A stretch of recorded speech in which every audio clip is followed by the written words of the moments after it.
আরে তোর মা কি দেহেজে পেয়েছিল নাকি? হ্যাঁ, তোর দেশ কি দেহেজে পেয়েছিল নাকি? হ্যাঁ, নবাব কিনলে আরাম আরাম ফিরি, বে করলে শালি ফির, নিমক হারাম নিমক খালাল। প্রতিটা বাংলাদেশিদের মনে ভারত বিদ্বেষী বীজ বপন করেছে মৌলবাদ। তারা এখনো পর্যন্ত বন্দে মাতরম বলে না, হিন্দুস্তান জিন্দাবাদ বলে। আর পাকিস্তানের সাথে ক্রিকেট খেলা হলে এরা পাকিস্তান জিতলে পটকা পাঠায়, তালি বাজায়, সাবধান হয়ে যাও। বিএনপির এক বরিষ্ঠ নেতা এটাও বলছেন যে নবাবের জায়গা বাংলা, বিহার, উড়িষ্যা দখল করে নেবে। আরে তোর মা কি দেহেজে পেয়েছিল নাকি? হ্যাঁ, তোর দেশ কি দেহেজে পেয়েছিল নাকি? হ্যাঁ, নবাব কিনলে আরাম আরাম ফিরি, বে করলে শালি ফিরি। তো শালি হিসেবে দেহেজে পেয়েছিলি নাকি? হ্যাঁ, তোর বাপ দেহেজ দিয়েছিল? হ্যাঁ, দেহেজে পেয়েছিলি নাকি কলকাতা? হ্যাঁ, আজকে বড় বড় কথা। আজকে যে বিএনপি নেতা বলছে, এই বিএনপি নেতা কোথায় ছিল যখন হাসিনা ছিল? তখন তো মটর কলারের মতো ফুটতে না, এখন মটর কলারের মতো ফুটফুট করছো। হ্যাঁ, কারণ ভারতের বিরুদ্ধে এই বিএনপি, জামাত, মৌলবাদ সব এক কাট্টা হচ্ছে। তাই আজকে ওরা মটর কলায়ের মতো খুটখুট করছে।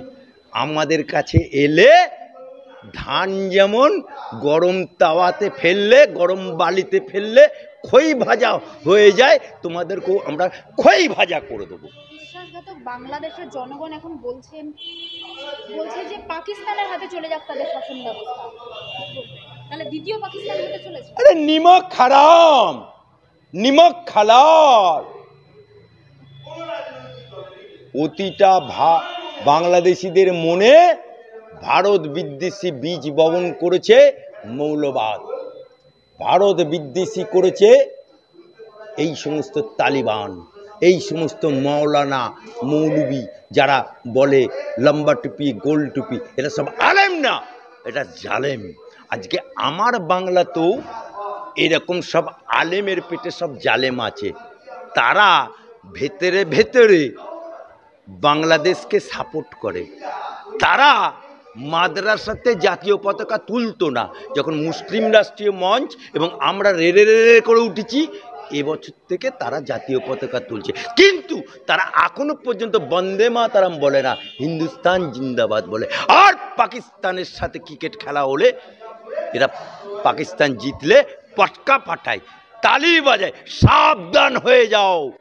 ভারতের বাংলার মুসলমানরা যারা তালি মারো পাকিস্তান জিতলে, যারা পটকা ফাটাও, যারা এখনো ভারত মাতা কি জয় বলো না, যারা এখনো বন্দে মাতরম বলো হারাম, তারা সাবধান হয়ে যাও।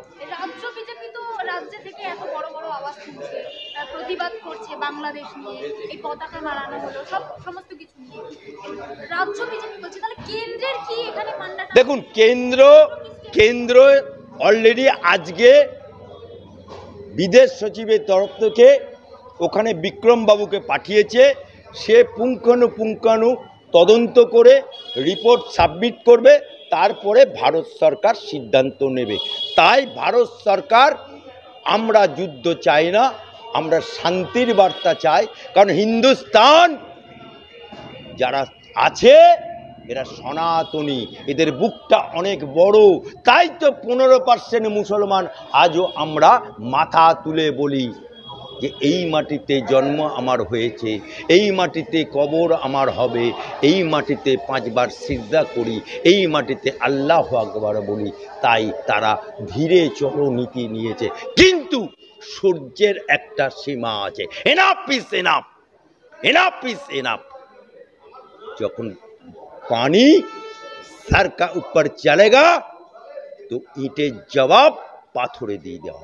সিপিএম নেতা বিকাশ রঞ্জন ভট্টাচার্য বলছেন যে এটা শান্তি দিয়ে সমাধান করা হবে, এবং তিনি এটা বলেছেন যে এই যে বিজেপির কাজ হচ্ছে এই জিনিসটাকে সুযোগে লাগিয়ে, অর্থাৎ এই যে এই হিন্দু মুসলিমের এই ব্যাপারটাকে সুযোগে লাগিয়ে মানুষকে ক্ষিপ্ত করার চেষ্টা করছে, এরকমটাই বলেছে। জায়গায় জায়গায় দাঙ্গা বাঁধাচ্ছে বিজেপি, এরকমটা বলছে। দেখুন, বিকাশ রঞ্জন আমার লার্নেড হাইকোর্টের অ্যাডভোকেট হিসাবে তাকে শ্রদ্ধা করি, অ্যাডভোকেট হিসাবে তাকে প্রণাম করি, কিন্তু রাজনীতিগতভাবে এই সিপিএম হচ্ছে দোগলার বাচ্চা, এই সিপিএম হচ্ছে নিমক খারাপ, এই সিপিএম হচ্ছে হারামজাদা।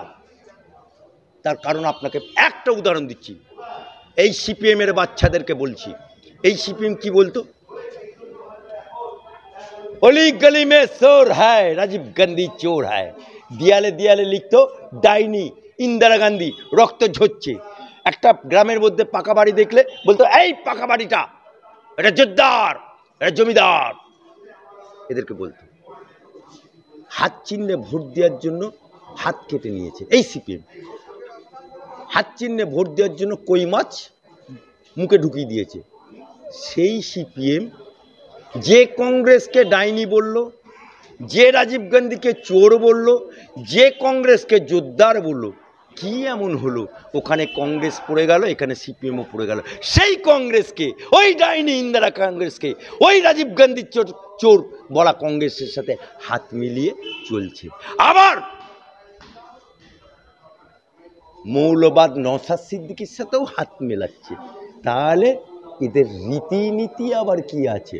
এরা যেখানে যেমন সেখানে তেমন, কখনো গরুর মাংসও খেতে পারে, আবার কখনো শুয়োরের মাংসও খেতে পারে।